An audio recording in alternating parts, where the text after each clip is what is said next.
I'm Pastor Steve, and I want to reach out and send a great shout out to all our brothers and sisters in the great state of Texas, in the Lone Star State, because they're having a really rough time right now with a whole bunch of catastrophes, tragedies that have occurred. 1, 2, 3. Now, there's several things we can do. And one of the things we can do is to express our support for these people and to encourage one another to reach out with faith, hope, and love. If you're a person of faith, this is the time to take your faith, whatever it is, and use it to make a positive difference. Think about reaching out in particular to the law enforcement community. Those folks, those professionals are stressed.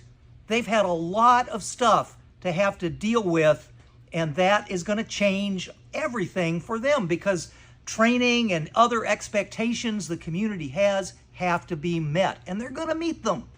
Now, another thing to bear in mind is a little bit of distance from media portrayals. Now, when I say media portrayals, what I'm talking about is the media's habit of taking an individual who has fallen off the deep end, a person who's just totally lost it in every respect, and taking that person and then identifying them with a group.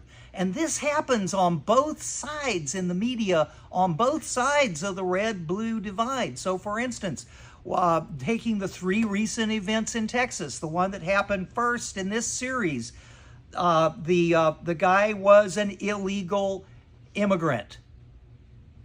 Do his actions reflect the entire population of people seeking asylum in the United States? I don't think so. One bad apple.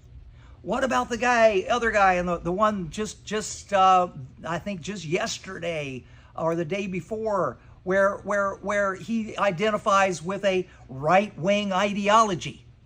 Do his actions reflect upon every conservative in the country? I don't think so. Don't allow yourself to believe that a collective, a group, is identified by the actions of one individual. Similarly, individuals are not their behavior. Who we are as a person is different from the actions and activities that we may do in our lives, and that includes the mistakes we might make. Now, these individuals, the perpetrators of these crimes, well, too far off the brink, couldn't really probably do a whole lot to bring them back into functionality.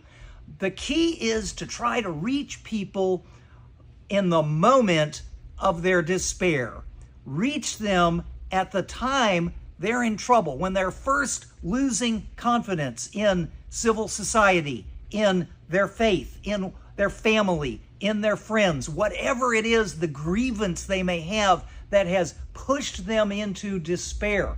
Those are the people we need to reach out to. And we need to do that boldly. We need to speak up and say, come on now, folks, let's come together. Let's help one another. Let's work together as well as we can. Thank you so much for listening.